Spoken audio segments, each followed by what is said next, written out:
El día en que murió Jesús. Un día para recordar. Ciertos días marcan una gran diferencia en la vida de muchas personas, aunque a otros les parezcan un día cualquiera de la historia. El día en que murió Jesús fue uno de esos días. Fue un día triste para sus verdaderos seguidores, pero pocos sabían que acabaría convirtiéndose en un día para celebrar la libertad y la alegría que solo el Salvador puede dar. Bienvenidos, queridos amigos. El día de hoy haremos un viaje reflexivo que nos sumerge en la narrativa impactante de la crucifixión y resurrección de Jesucristo. A través de momentos de tristeza, dolor y sacrificio, este relato nos lleva a la puerta de la esperanza y la redención. Juntos exploraremos cómo un día que parecía marcado por la oscuridad y la muerte se transformó en la fuente de vida eterna y libertad para todos nosotros. Desde el Gólgota hasta el sepulcro, descubriremos los eventos que cambiaron la historia y nos dejaron con un encargo eterno. Si este contenido te interesa, te pido que me apoyes con tu suscripción y no puedas perderte ninguno de nuestros próximos videos. Tantas cosas condujeron a aquel día inolvidable en que los romanos colgaron a Jesús de la cruz simplemente por las odiosas acusaciones del pueblo. Los discípulos pasaron de pensar en la traición de Judas a aceptar dolorosamente la realidad de que su amado maestro iba a ser asesinado. Por supuesto, Jesús había hablado constantemente de este momento exacto mientras todo iba bien, y también en ocasiones en las que discutían temas relativos al reino de Dios. Pero la gravedad de sus palabras no caló hasta que realmente fue clavado en una cruz entre dos ladrones. Los judíos le respondieron entonces: ¿qué señal puedes mostrarnos para probar tu autoridad para hacer todo esto? Jesús les contestó: destruid este templo y yo lo levantaré de nuevo en 3 días. Ellos replicaron: se han necesitado 46 años para construir este templo, ¿y tú vas a levantarlo en 3 días? Pero el templo del que había hablado era su cuerpo. Después de resucitar de entre los muertos, sus discípulos recordaron lo que había dicho. Entonces creyeron en la Escritura y en las palabras que Jesús había pronunciado. Juan 2, 18-22. Incluso habló con franqueza y sin parábolas en el capítulo 16 de Juan, cuando ya se acercaba el momento de su muerte. Jesús continuó diciendo: dentro de poco ya no me veréis, y dentro de otro poco me veréis. En aquel momento, algunos de sus discípulos se dijeron unos a otros: ¿qué quiere decir con dentro de poco ya no me veréis? Y luego, dentro de otro poco me veréis. ¿Y por qué iré al Padre? No dejaban de preguntar: ¿qué quiere decir con dentro de poco? No entendemos lo que dice. Jesús vio que querían preguntarle sobre esto, así que les dijo: os preguntáis unos a otros qué quise decir cuando dije: dentro de poco ya no me veréis, y después de un poco me veréis. En verdad os digo que lloraréis y os lamentaréis mientras el mundo se alegra. Os entristeceréis, pero vuestra tristeza se convertirá en alegría. Una mujer que da a luz tiene dolor porque ha llegado su hora, pero cuando nace su hijo, olvida la angustia por la alegría de que haya nacido un niño en el mundo. Lo mismo ocurre contigo. Un juicio injusto. El día de la muerte de Jesús comenzó con su comparecencia ante las autoridades. En algún momento, el gobernador sintió curiosidad por aquel hombre confiado que el pueblo quería que muriera por motivos endebles, e incluso intentó cambiarlo por otra persona que en realidad merecía ser castigada. Mientras tanto, Jesús estaba ante el gobernador, y éste le preguntó: ¿eres tú el rey de los judíos? Tú lo has dicho, respondió Jesús. Cuando fue acusado por el sumo sacerdote y los ancianos, no dio ninguna respuesta. Entonces Pilato le preguntó: ¿no oyes el testimonio que traen contra ti? Pero Jesús no respondió, ni siquiera a una sola acusación, ante el gran asombro del gobernador. Era costumbre del gobernador, en la fiesta, poner en libertad a un preso elegido por la multitud. En aquella ocasión, tenían un preso muy conocido que se llamaba Jesús Barrabás. Cuando la multitud se hubo reunido, Pilato les preguntó: ¿a cuál queréis que os suelte? ¿A Jesús Barrabás o a Jesús, llamado el Mesías? Pues sabía que era por interés propio por lo que le habían entregado a Jesús. Mientras Pilato estaba sentado en el tribunal, su mujer le envió este mensaje: no tengas nada que ver con ese inocente, porque hoy he sufrido mucho en sueños por su culpa. Pero los sumos sacerdotes y los ancianos persuadieron a la multitud para que pidieran a Barrabás y ejecutaran a Jesús. «¿A cuál de los dos queréis que os suelte?», preguntó el gobernador. «A Barrabás», respondieron. «¿Qué haré entonces con Jesús, al que llamaban Mesías?», preguntó Pilato. Todos respondieron: «Crucifícalo». «¿Qué crimen ha cometido?», preguntó Pilato. Pero ellos gritaban aún más fuerte: «¡Crucifícale!». Cuando Pilato vio que no llegaba a ninguna parte, sino que por el contrario empezaba un alboroto, tomó agua y se lavó las manos delante de la multitud. «Soy inocente de la sangre de este hombre», dijo. «Es vuestra responsabilidad». Todo el pueblo respondió: «Su sangre está sobre nosotros y sobre nuestros hijos». Nadie sabía mejor que Pilato que el juicio que pronunciaba sobre Jesús era muy injusto, pero todo parecía apuntar a su muerte. Lo que Pilato no sabía era que la muerte de Jesús estaba predestinada por Dios, porque si no moría, no habría sangre sin pecado para expiar al mundo. El día de la muerte de Cristo fue también un día de dolor que no se veía ni se oía. Sin embargo, muchos siglos antes de este día, Isaías había hablado de lo mal que se rompería el cuerpo del Mesías como precio por nuestra justicia y nuestra integridad. Todas las rayas que aparecieron en su maltrecha espalda y las espinas de su cabeza, incluso antes de pasar por la cruz, son un símbolo de nuestro quebrantamiento, pues demuestran cómo solo podemos estar completos en el Mesías. Luego le soltó a Barrabás, pero hizo azotar a Jesús y lo entregó para que lo crucificaran. Entonces los soldados del gobernador llevaron a Jesús al pretorio y reunieron a toda la compañía de soldados en torno a él. Le desnudaron y le pusieron un manto escarlata. Luego enroscaron una corona de espinas y se la pusieron en la cabeza. Le pusieron un bastón en la mano derecha. Luego se arrodillaron ante él y se burlaron de él. «Salve, rey de los judíos», le dijeron. Le escupieron, cogieron el bastón y le golpearon en la cabeza una y otra vez. Después de burlarse de él, le quitaron el manto y le pusieron sus propias ropas. Luego se lo llevaron para crucificarlo. Mateo 27, 26-31. Un camino de vergüenza y una cruz de insultos. Nadie merece el ridículo, la vergüenza y el oprobio públicos. Desde el momento en que sacaron a Jesús del lugar del dolor humillante, lo echaron a la calle para que pasara avergonzado como un ladrón. Al salir, se encontraron con un hombre de Cirene llamado Simón y le obligaron a llevar la cruz. Llegaron a un lugar llamado Gólgota, que significa lugar de la calavera. Cuando le hubieron crucificado, se repartieron sus vestidos echándolo a suertes. Sobre su cabeza colocaron la acusación escrita contra él: «Este es Jesús, el rey de los judíos». Los que pasaban por allí le lanzaban insultos meneando la cabeza y diciendo: «Tú, que vas a destruir el templo y a construirlo en 3 días, sálvate a ti mismo.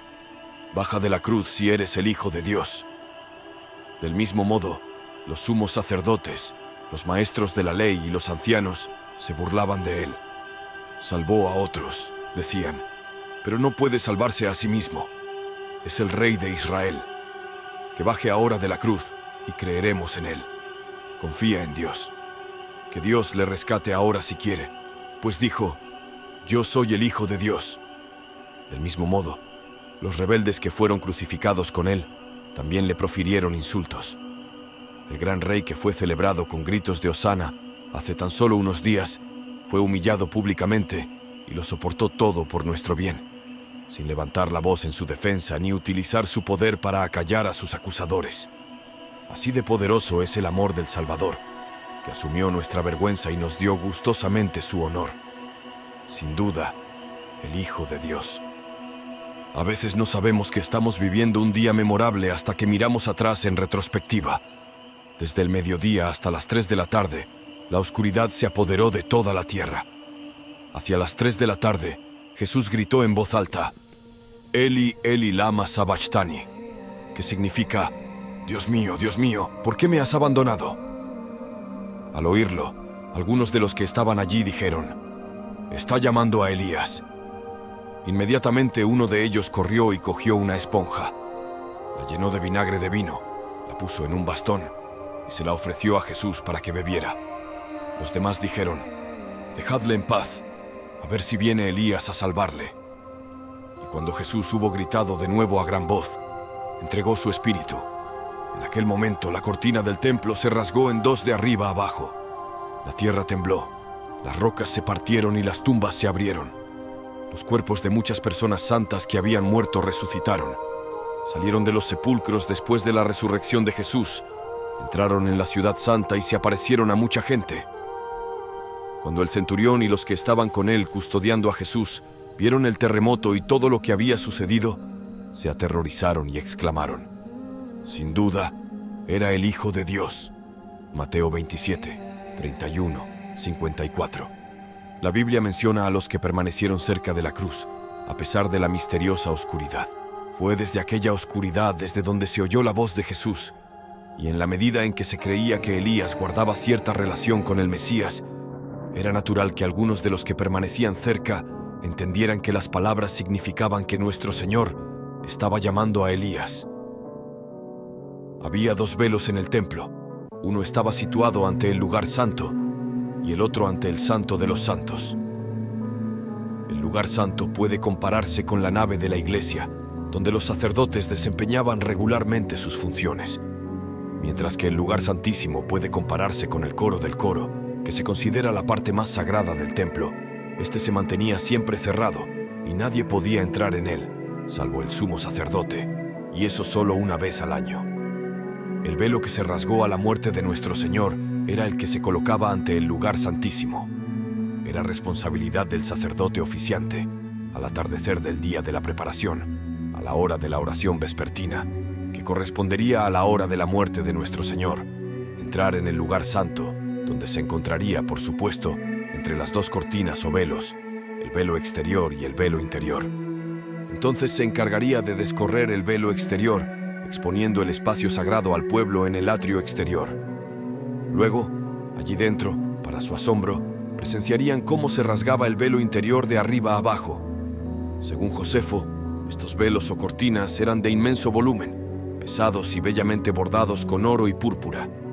Este desgarramiento del velo significaba ahora que la primera dispensación, con sus derechos y ceremonias, había sido descubierta por Cristo, y que de ahí en adelante, la pared intermedia del tabique había sido derribada para que ahora no solo los judíos, sino también los gentiles, pudieran acercarse por la sangre de Cristo. En segundo lugar, implicaba también que el camino del cielo quedaba abierto por la muerte de nuestro Señor. Cuando tuviste que vencer el filo de la muerte, abriste el reino de los cielos a todos los creyentes. El velo implicaba que el cielo estaba cerrado para todos hasta Cristo. Con su muerte, rasgó en dos este velo y abrió el camino. El centurión debía de estar de pie junto a la cruz, y había algo en todo el comportamiento del moribundo que era tan distinto de todo lo que había visto antes, que provocó el grito espontáneo. Verdaderamente, aquel hombre era el Hijo de Dios. Le había observado durante aquellas agotadoras horas. Había visto la mansedumbre y la dignidad del enfermo. Había oído aquellas palabras, tan profundamente grabadas en la fe y la reverencia de los cristianos, que caían de vez en cuando mientras él colgaba allí. Y entonces, por fin, oyó el grito desgarrador, tan sorprendente, tan inesperado, que se le escapó justo antes de entregar su espíritu. Y no pudo llegar a otra conclusión que esta, que, en efecto, era Hijo de Dios. Jesús influyó en sus allegados. El ladrón en la cruz había reaccionado de forma única ante él, y ahora el soldado que le vigilaba tiene que comentar que es el Hijo de Dios. Jesús había mantenido oculta su identidad al principio de su ministerio. Ahora estaba a la vista de todos. Como comandante, un centurión tenía el control de los soldados que se ocupaban de Jesús. ¿Participó en las burlas y palizas de los soldados a Jesús mientras le coronaban de espinas? Tal vez. O quizá era demasiado respetable para tales payasadas. Quizá fue él quien encomendó a Simón de Cirene la tarea de llevar la cruz de Jesús. Cuando llegaron al Gólgota, el lugar de la crucifixión, clavaron los clavos en las muñecas de Jesús y lo levantaron sobre la cruz. En realidad, se trataba de un día más en la oficina. Su función era supervisar la ejecución de los delincuentes mediante la crucifixión, pero en algún momento, Jesús dejó de parecerle un delincuente común. Tal vez fuera la forma en que Jesús se relacionaba con los poderes del mundo. Nunca había suplicado por su vida. Quizá fueron las palabras de amor de Jesús desde la cruz las que le conmovieron. A pesar de todo el dolor, las lágrimas y la vergüenza de aquel día de muerte, Jesús fue enterrado en una tumba muy honorable por uno de sus seguidores. Cuando se acercaba la noche, llegó un hombre rico de Arimatea llamado José, que se había convertido en discípulo de Jesús. Acudiendo a Pilato, le pidió el cuerpo de Jesús, y Pilato ordenó que se lo entregaran. José cogió el cuerpo, lo envolvió en un lienzo limpio y lo colocó en su propio sepulcro nuevo que había excavado en la roca. Hizo rodar una gran piedra ante la entrada del sepulcro y se marchó. Mateo 27, 57, 60. Este sepulcro era necesario por la exactitud que requería el mayor milagro de todos los tiempos que estaba a punto de producirse al tercer día. La razón por la que la muerte nos entristece a la mayoría de nosotros es porque es muy definitiva. Pero Jesús nos mostró que habrá vida después de la muerte para los que confíen en Él. Al día siguiente, el de la preparación, los sumos sacerdotes y los fariseos fueron a ver a Pilato.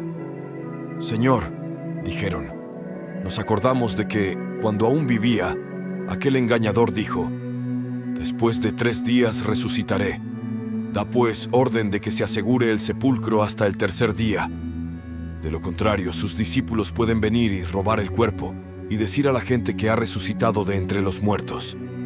El último engaño será peor que el primero». «Haz guardia», respondió Pilato. «Id y haced la tumba tan segura como sepáis».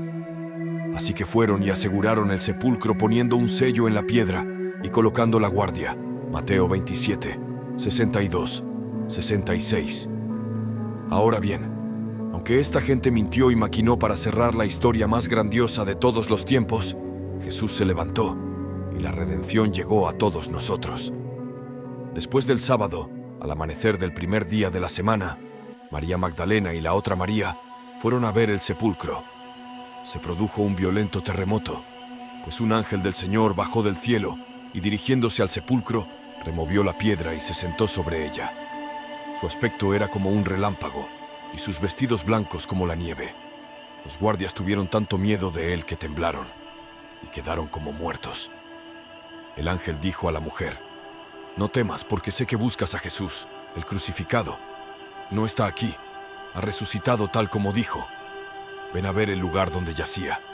Luego vete pronto y di a sus discípulos que ha resucitado de entre los muertos y que va delante de vosotros a Galilea. Allí le veréis. Ahora te lo he dicho». Así que la mujer se alejó del sepulcro, asustada, pero llena de alegría, y corrió a decírselo a sus discípulos. De pronto, Jesús salió a su encuentro. «Saludos», les dijo. Se acercaron a él, le estrecharon los pies y le adoraron. Entonces Jesús les dijo, «No tengáis miedo, id y decid a mis hermanos que vayan a Galilea. Allí me verán». Mateo 28, 1, 10. Es reconfortante saber que un día que era responsable de una gran tristeza pudo ser cambiado por un día de inmensa alegría. Hoy nos deja un encargo inolvidable que ha cambiado muchas vidas de generación en generación. En Mateo 28, 18, 20, Jesús se acercó a ellos y les dijo, «Se me ha dado toda autoridad en el cielo y en la tierra. Por tanto, id y haced discípulos a todas las naciones, bautizándolos en el nombre del Padre y del Hijo y del Espíritu Santo, y enseñándoles a obedecer todo lo que os he mandado. Y ciertamente yo estoy con vosotros todos los días hasta el fin del mundo». Tienes que darte cuenta de que Jesús murió por ti. No le rechaces. Una vez que le conozcas, una vez que hayas oído el Evangelio y lo hayas rechazado, nunca podrás volver a ser el mismo. Dice que cuando el joven rico rechazó a Cristo, se volvió apenado, emocionalmente perturbado, porque cuando rechazas las afirmaciones de Cristo, eso es algo muy serio. Será una hora de decisión para muchos de vosotros que le recibiréis hoy. Oremos. Gracias, Padre, por el don de tu Hijo Jesucristo. Aunque el día de su muerte estuvo lleno de tanta tristeza y dolor, me alegro de que ocupara mi lugar. Gracias por proporcionar un sacrificio santo para mi expiación y lavar mi injusticia. En el nombre de Jesús, por favor, dame la fuerza interior para seguir honrando este día memorable, convirtiendo a muchos a su verdad. Amén. En conclusión, la historia de la crucifixión y resurrección de Jesús Es un relato poderoso que trasciende el tiempo y sigue transformando vidas. Desde el dolor insondable del Viernes Santo hasta la gloriosa victoria del Domingo de Resurrección, esta narrativa nos recuerda el amor redentor de Cristo y la promesa de vida eterna para aquellos que confían en Él. La tumba vacía no solo simboliza la derrota de la muerte, sino también la esperanza eterna que Jesús ofrece a todos nosotros. Ahora, como discípulos, llevamos el encargo de compartir este mensaje transformador, proclamando la verdad del Evangelio y guiando a otros hacia la misma redención que experimentamos. Que la historia de la cruz y la tumba vacía resuene en nuestros corazones, inspirándonos a vivir vidas que reflejen el amor y la gracia de nuestro Salvador resucitado. Ahora tengo una pregunta para ti. ¿Cuál es tu reflexión más profunda sobre el sacrificio de Jesús y cómo ese acto transformador puede influir en tus decisiones diarias y en las relaciones con los demás? Te invito a compartir tu valiosa respuesta en los comentarios. Si este contenido te ha sido de valor, te pido que me apoyes con tu suscripción, para que no puedas perderte ninguno de nuestros próximos videos. Juntos podemos iluminar más mentes y expandir nuestro entendimiento. Gracias por haber estado aquí. Hasta la próxima y que la luz ilumine tu camino.